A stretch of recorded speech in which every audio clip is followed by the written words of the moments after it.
Today we are going to talk about a very nice tool which is called as Metasploit framework. This is a vulnerability development kind of a framework, and it has a lot of vulnerabilities by default which are already present in the framework, and you can use it as is.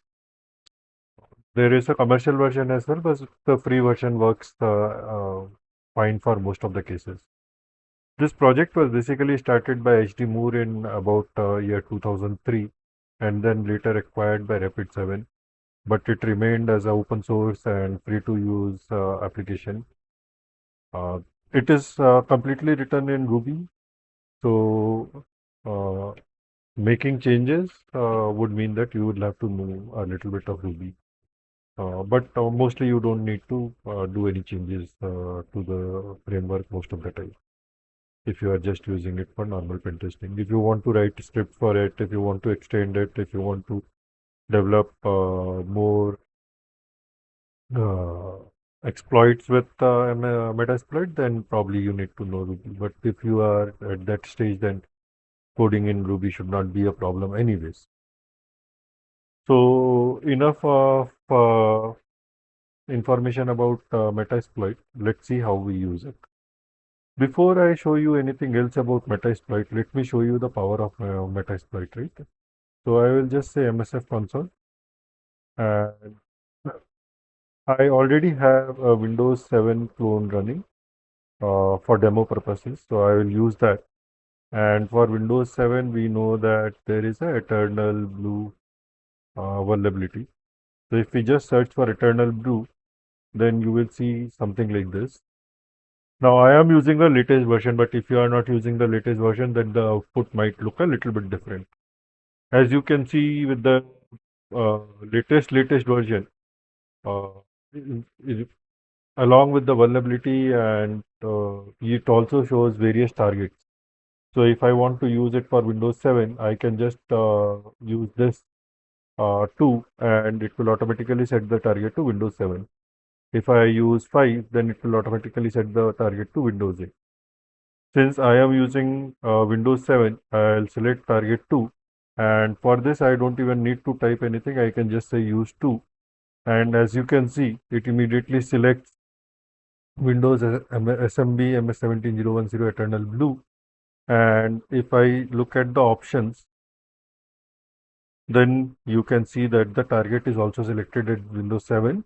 Since I have only one IP address on this machine, no, I have two IP addresses, sorry.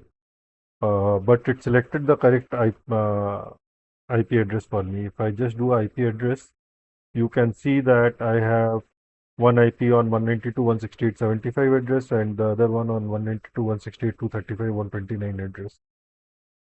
This is the localhost IP that it is currently using, and I am fine with that because my Windows 7 machine is also on the same network.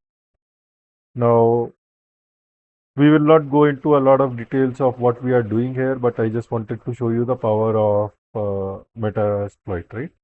So we will just set our hosts here to the same address, but the last octet is 132, and I will just say run. And as you can see that it is first checking whether it was vulnerable or not, and it is saying it is likely vulnerable, and then it is trying to do something.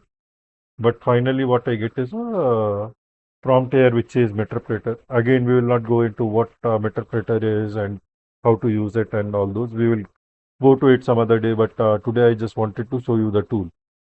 And once you see this, then you are in good shape. You can type help, and you can see there are a lot of commands here which you can type and try to use those commands, right? But even before we go there, I just want to show you that this is actually a shell on the remote system, as you can see from c:/windows/system32, and I am on a Kali Linux. So this, of course, cannot be a bash prompt. And just to reconfirm again, we can say IP config and we can see that it is of course 132 IP. We can also do who am I. Sorry about this,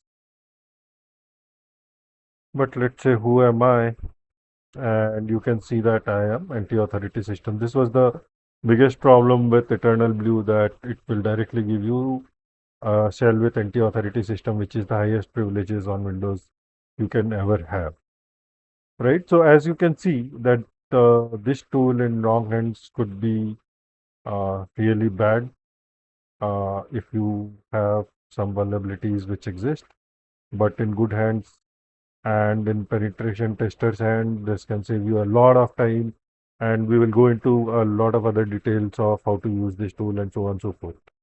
By default, this tool is already installed in most of the penetration testing distros like Parrot or Black Cat or Kali. So you don't have to install it separately. Let me quit this and let me show you how to start this tool. Now, when you start this tool also supports having some data in the database. Uh, what is this database used for? We will again come to that later. But just know that this tool supports database. One of the things that is cached in the database is the list of vulnerabilities, payloads, and all those things, right? So when you want to start MSF console, by the way, the tool itself is started with MSF console command, and its name is Metasploit framework. So don't get confused with that. I might use these interchangeably. So when you want to start MSF console, if you have not started it ever before, you want to do sudo msfdb init. You can run this command again, even if you want to. It will not do anything wrong. But basically, what this does is, if you are running it for the first time, then it will initialize the PostgreSQL database for you, and that is what will be used by Metasploit tool, right? And then you can do msfdb db run to start Metasploit if you want to start it this way. Otherwise, you can also start with MSF console command if you don't want to run it as root. You can just do MSF console and the tool should start as well. All right. Now, as soon as you start this, one of the things that you see is how vast that tool is.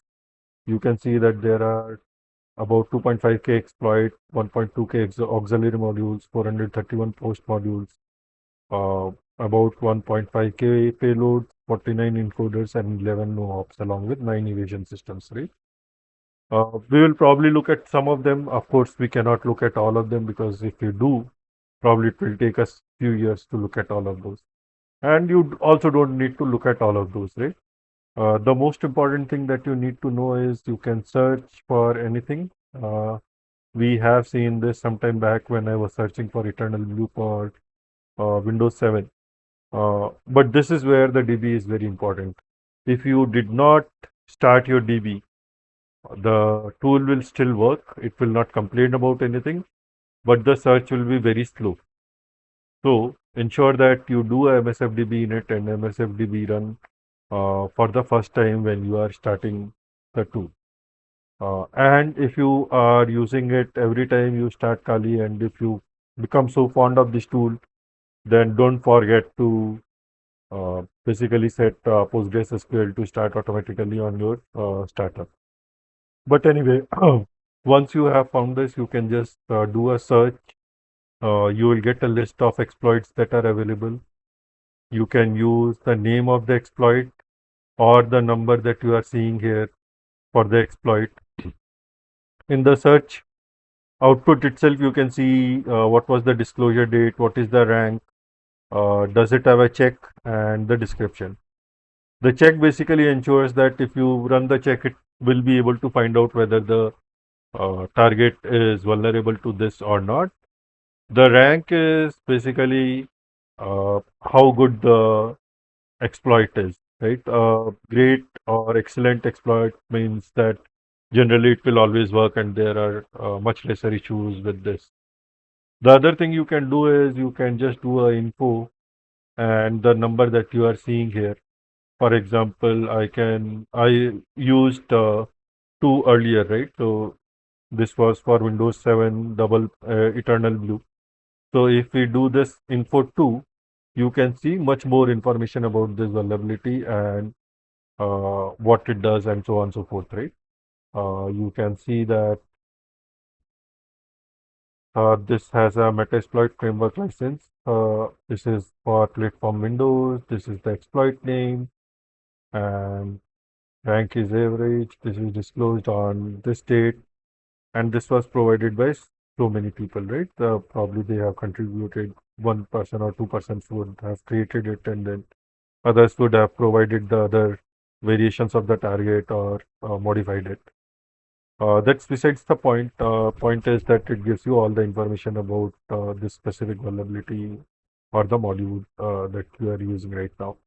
It does support a check, and as we saw when we were exploiting it, it automatically runs this check also. Then we come to the options. Again, if you are using an older version of Metasploit MSF console, probably you will have to do a show options.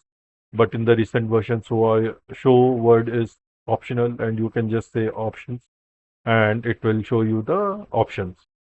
When you look at the options, a lot of these options are automatically filled with default values, which would work in most of the cases. But if you want, you can change them. It will show you the current setting and whether it is required or not along with a description. If the required is yes, then before you run this exploit, you will have to set the value if it is not set so that the exploit can run, otherwise the exploit cannot run. If it is set to no, then it is an optional parameter and you may want to set it or it will work without setting that as well, right? Then it will probably give you some payload information, how much space it has, and this is what determines which payloads you can use. And you will go into much more details of payload in some other video. But currently, just know that this specific exploit that we are exploiting right now only has 2000 space. So you would be limited by what payload you can use, and you cannot use a payload which is more than 2000 bytes in size.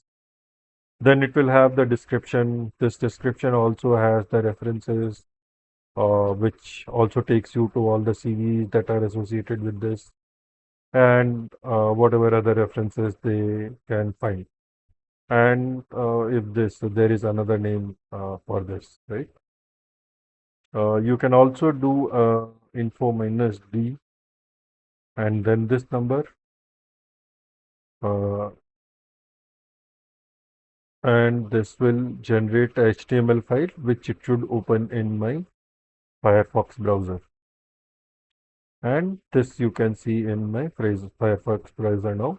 If I go to overview again, I will see the same thing that I had seen few minutes back, just that it is in HTML and it still has much more information than what we saw earlier. Uh, we saw up to available targets probably just in info, but now we can see how we can use it. We can say basic usage and how to use it, right? Then it also gives you some more information on what you can do with it.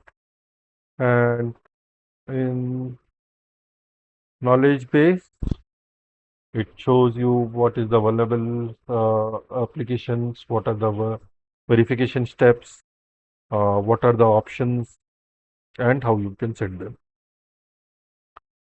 So that's pretty much beginner's crash course, I would say, on Metasploit to understand what it is and how it works and so on and so forth. Probably I will be creating few more videos on Metasploit to explain Metasploit in much more detail and how the whole framework works. Thank you.